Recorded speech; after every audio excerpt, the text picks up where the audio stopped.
ஹல்லேலூயா. நம்மை நாம் இந்த வேளையிலே ஆவியானுடைய ஆளுகைக்குள்ள ஒப்பு கொடுத்து ஆவியானவரை தாகத்தோடு வரவேற்போம்.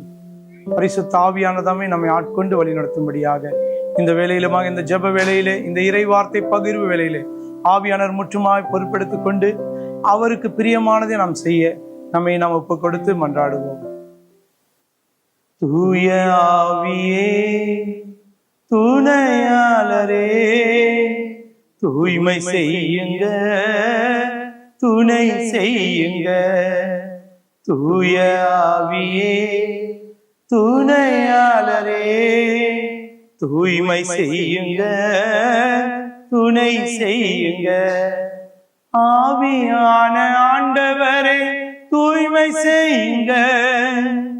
ஆவியான ஆண்டவரே, துணை செய்யுங்க. ஆவியான ஆண்டவரே, தூய்மை செய்யுங்க. ஆவியான ஆண்டவரே, துணை செய்யுங்க. தூய் ஆவியானவரே, எங்களை தூய்மை செய்யுங்கப்பா. இந்த வேலையிலப்பா முது உயிருள்ள வார்த்தையை, வாழ்வு தருகிற வார்த்தையை ஆண்டவரே அப்பா அப்பா பறைசேற்றிடக்கூடிய அந்த வல்லமையினால் நிரப்புங்கப்பா. அதற்கு தகுதிப்படுத்துங்க ஆண்டவரே. எசாயாவின் நாவை தொட்ட தெய்வம் இதோ இந்த வேளையில அடியனுடைய நாவை தொட்டு ஆண்டவரே அப்பா தூய்மை செய்து ஆண்டவரே அப்பா தூய உள்ளத்தோடு ஆண்டவரே அப்பா முது இறை வார்த்தையை ஆண்டவரே பறை சாற்றக்கூடிய அந்த கிருபையினால நிரப்புங்கப்பா. கேட்கொண்டு கொண்டு இருக்கிற ஒவ்வொரு மக்களையும் ஆண்டவரே அப்படி செவிகளையும் அவருடைய இதயத்தை நீர் ஆட்கொள்ளும்படியாக செபிக்கிற ஆண்டவரே அப்பா. அன்று ஆண்டவரே அப்பா பவுலடியார் இறை வார்த்தை போதிக்கும் பொழுது லிதியாவின் உள்ளத்தை திறந்த தெய்வம் இதோ இந்த வேளையிலுமாக கேட்கிற ஒவ்வொருவருடைய இதயத்தையும் இயேசுவின் நாமத்தால் திறந்து ஆண்டவரே அப்பா பலன் கொடுக்கிற பிள்ளைகளாக, இறை வார்த்தையின்படி ஆண்டு நடக்கிற பிள்ளைகளாக, ஆண்டவருக்கு விருப்பமானதை செய்கிற பிள்ளைகளாக மாற்றுவீராகப்பா. நீர் அப்படியே செய்ய போவதற்காக நன்றி செலுத்தி எங்களை தாழ்த்தி ஒப்பு கொடுத்து செபிக்கிற நல்ல பிதாவே, ஆமேன். இந்த நாளிலுமாக ஆண்டுடைய இறை வார்த்தை செய்தியாக ஆண்டவர் நம்மிடம் விரும்புவது இந்த தலைப்பிலே இறை வார்த்தையை நாம் பகிர வந்திருக்கிறோம். ஆகவே ஆண்டவர் நம்மிடத்தில் விரும்புகிற காரியங்களை நாம் அறிந்து கொண்டு செயல்பட்டால் நிச்சயமாகவே நாம் விரும்புவதை ஆண்டவர் நமக்கு தந்து வழி நடத்துவார். Praise the Lord. ஓசையாவின் புஸ்தகம் 4ஆம் அதிகாரம் 1வது இறை வார்த்தையில இவ்வாறாக சொல்லப்பட்டிருக்கிறது. இஸ்ரேல் மக்களே, ஆண்டவரின் வாக்கை கேளுங்கள். நாட்டில் குடியிருப்பவர்களோடு ஆண்டவருக்கு வழக்கு ஒன்று உண்டு. நாட்டில் உண்மையும் இல்லை, இரக்கமும் இல்லை, கடவுளை அறியும் அறிவும் இல்லை என்று இந்த இறை வார்த்தை சொல்கின்றது. ஆண்டவர் வழக்காடு சொல்கிறார், நாட்டில உண்மை இல்லை, இரக்கமும் இல்லை, கடவுளை அறியும் அறிவும் இல்லை. அப்பா இன்னும் ஆண்டவர் என்ன விரும்புகிறார்னா இதையெல்லாம் இருக்கணும். உண்மையை விரும்புகிறார், இரக்கத்தை விரும்புகிறார், கடவுளை அறியும் அறிவையும் ஆண்டவர் விரும்புகிறார். திருப்பாடல் 51ஆம் அதிகாரம் 6வது வசனத்திலே இவ்வாறாக சொல்கின்றது, இதோ நீர் விரும்புவது உள்ளத்து உண்மையையே. Praise the Lord. ஆண்டவர் நம்முடைய உள்ளத்தை காண்கின்ற தகப்பனாய் இருக்கிறார். அவர் வெளி வேடத்தை அல்ல, நம்முடைய அலங்காரத்தை அல்ல, நம்முடைய செயல்பாடுகள் அல்ல, உள்ளத்திலிருந்து எது வருதோ அதைத்தான் அவர் பார்த்து அதற்கேற்ற ஆசீர்வாதத்தை கொடுக்கிறார். ஆண்டவர் உள்ளத்து உண்மையையே ஆண்டவர் விரும்புகிறார். இந்த நாள்ல மனிதர்களை பார்க்கும் பொழுது உள்ளே ஒன்றும் வெளியே ஒன்றுமாக செயல்படுகிறார்கள். ஆகவே அதன் மூலமாக பல பிரச்சனைகள். நம்ம வெளியே நடித்து விடலாம், ஆனால் ஆண்டவர் அதை விரும்புவதில்லை. உள்ளத்து உண்மையை, உள்ள எப்படி இருக்கிறையோ அதே போல நீ வெளியே செயலாற்ற வேண்டும் என்று. இன்றைக்கு பல உறவுகள் பிரிந்து போகிறாங்க.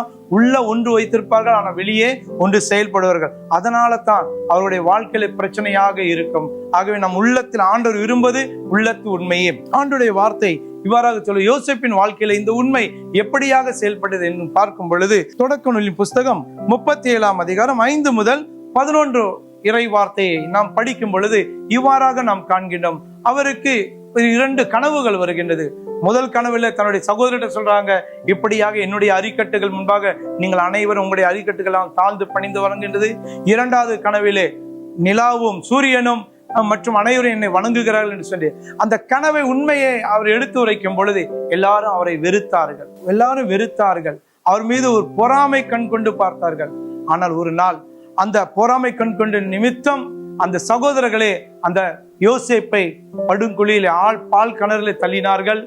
இஸ்மாயிலிடம் விற்றார்கள்.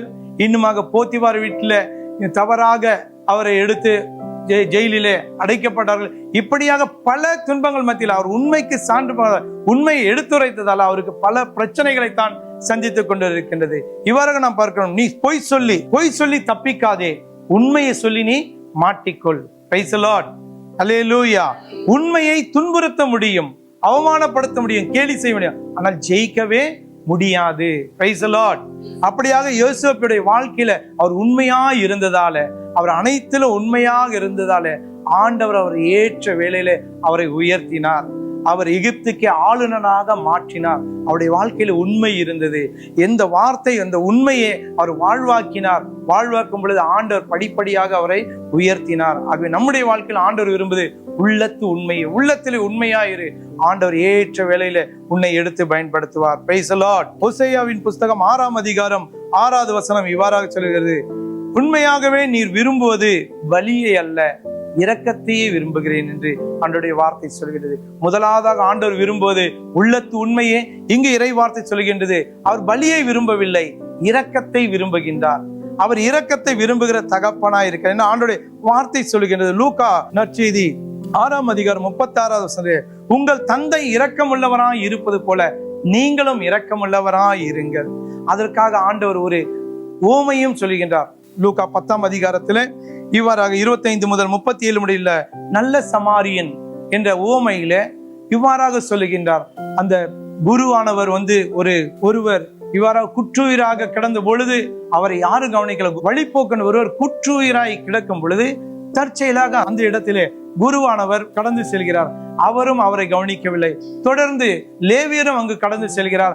அவரும் அவரை கவனிக்கவில்லை. ஆனால் நல்ல சமாரியன் அங்கு கடந்து வரும் பொழுது அவர் அந்த சகோதரனை, அந்த குற்றூராய் கிடந்தவரை எடுத்து தன்னுடைய விலங்கின் மீது கழுதின் மீது ஏற்றிவிட்டு அவருக்கு தேவையானதை, திராட்சை ரசமும், அவருடைய புண்களில் திராட்சை ரசமும் மதுவும் அவருக்கு எண்ணெயும் வார்த்து அவரை கவனித்துக் கொள்கின்றார்.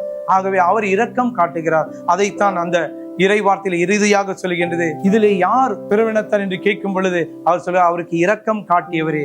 அப்போ அப்படியாகவே நாமும் பிறருக்கு யாருக்கெல்லாம் உதவி தேவைப்படுகிறதோ நாமவே முன் வந்து செயல்படும் பொழுது இரக்கம் உள்ள பிள்ளைகளாக நாம் மாறுகின்றோம். மத்தேயு நற்செய்தி 18ஆம் அதிகாரம் 33வது வசனத்திலே இவ்வாறாக ஆண்டவர் ஒரு உவமையை சொல்லுகின்றார். ஒருவர் 10,000 தாலந்து கடன் பட்டு இருக்கிறார். அவர் அந்த தலைவனிடம் கெஞ்சி கேட்க, நான் எல்லாத்தையும் அடைத்து விடுகிறேன், என்னை பொறுத்தவரை அவர் தலைவன் அவரை முழுவதுமாக மன்னித்து விடுகிறார். அந்த 10,000 தாலந்தையும் மன்னித்து விடுகிறார். ஆனால் அதே பணியாளர் தன்னிடம் வாய்ந்த ஒரு 100 தெனாரியம் பெற்ற அவரிடத்துல போய் கேட்கும் பொழுது அவர் அவரை கழுத்தை பிடித்து நெருக்கிறார். இதை அவர் தன்னுடைய பணியாளரிடம், தன்னுடைய தலைவரிடம் போய் சொல்லும் பொழுது அந்த தலைவர் அவர் வெகுண்டு எழுந்து சொல்கிறார், நான் உனக்கு இரக்கம் காட்டியது போல நீயும் அவருக்கு இரக்கம் காட்டி இருக்க கூடாதா என்று சொல்லி நாம் இரக்கத்தை ஆண்டவரிடம் பெறுகிறோம். ஆனால் அதை நாம் மற்றவர்களுக்கு கொடுக்க நாம் தவறுகின்றோம். ஆகவே ஆண்டவர் இப்படியாக நாம் இரக்கம் பெற்றுள்ள பிறருக்கும் இரக்கம் காட்ட வேண்டும். இரக்கத்தை தான் ஆண்டவர் விரும்புகிறார். நம் நல்ல சமாரியன் இறை வார்த்தையில பார்த்தோம். அவர் யார் உதவியா தேவைப்பட்டதோ அவர்களுக்கு இரக்கம் காட்டினார். இங்கு நாம் இரக்கம் பெற்றுள்ளோம் என்றால் நாமும் இரக்கத்தை பிறருக்கு கொடுக்க வேண்டும் என்று ஆண்டவர் விரும்புகிறார். Praise the Lord. அதே ஓசேயா 6ஆம் அதிகாரம் 6வது அடுத்த பகுதியில பார்க்கும் பொழுது, எரி பலிகளை விட கடவுளை அறியும் அறிவையே ஆண்டவர் விரும்புகிறார். Praise the Lord. ஆண்டவருடைய வார்த்தை கடவுளை அறியும் அறிவு. நம் கடவுளை அறியும் அறிவு இல்லாதனால ஆண்டவருடைய வார்த்தை சொல்லுகின்றது. ஓசேயா 4ஆம் அதிகாரம் 6வது வசனத்திலே, அறிவின்மையால் என் மக்கள் அழிகின்றார்கள். அப்ப ஆண்டவரை அறிந்து கொள்ளும் பொழுது நாம் வாழ்வை பெறுவோம். இந்த நாளிலே நாம் ஆண்டவரை பற்றி அறிவு இல்லாமல் அழிந்து கொண்டு இருக்கிறோம். ஆண்டவருடைய வார்த்தை சொல்கின்றது, அறிவின்மையால் என் மக்கள் அழிகின்றார்கள். ஆண்டவரை அறிகின்ற அறிவினால் நிரப்பினால் நாம் வாழ்வை பெறுவோம். அந்த வாழ்வை பெறத்தான் ஆண்டவராக இயேசு கிறிஸ்து தன்னையே ஒப்புக் கொடுத்தார். தன்னையே ஒப்புக் என் ஆடுகளுக்காக என் உயிரையை கொடுக்கிறேன், அவர்கள் வாழ்வு பெறும் பொருட்டு, அது நிறைவாக பெறும் பொருட்டு நான் வந்திருக்கிறேன் என்று சொல்லி நல்ல ஆயன் நம் மத்தியிலே வந்திருக்கிறார். ஆகவே அந்த ஆயரை நாம் வரவேற்போம். ஆண்டவருக்கு பிரியமானதை நாம் செய்வோம். ஆண்டவர் விரும்புவது உள்ளத்து உண்மையே. ஆண்டவர் விரும்புவது இரக்கத்தை காட்டுவது.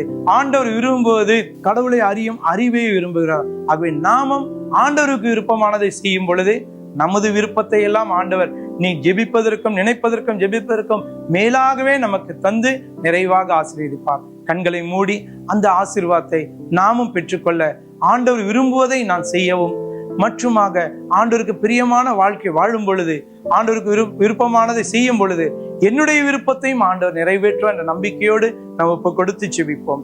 அன்பின் பரலோக பிதாவே, இந்த வேலைக்காக நன்றி செலுத்துகிறப்பா. நீர் விரும்புவது உள்ளத்து உண்மையே, நீர் விரும்புவது இரக்கத்தையே விரும்புகிறப்பா. நீர் விரும்புவது ஆண்டவரே கடவுளை அறியும் அறிவையே விரும்புகிறேன் என்று நாங்கள் இறைவார்த்தையை தியானித்தோம்ப்பா. அப்படியாக நாங்களும் ஆண்டவரே அப்பா தகப்பனே உம்முடைய இரக்கத்தையும் ஆண்டவரே அப்பா உள்ளத்து உண்மையிலே வாழ்ந்து ஆண்டவரே உம்முடைய அறிகின்ற அறிவினால் நிரப்பி நாங்களும் கனி கொடுக்கிற பிள்ளைகளாக, மற்றவர்களுக்கு சான்று பகிர பிள்ளைகளாக, உம்மை ஆண்டவரேப்பா மற்றவர்களுக்கு காட்டுகிற பிள்ளைகளாக எங்களை மாற்றுவீராக. அப்படியே நீர் செய்து எங்களை ஆசீர்வதிக்க போவதற்காக நன்றி செலுத்தி எங்களை தாழ்த்தி ஒப்பு கொடுத்து ஜெபிக்கிறோம் நல்ல பிதாவே, ஆமென்.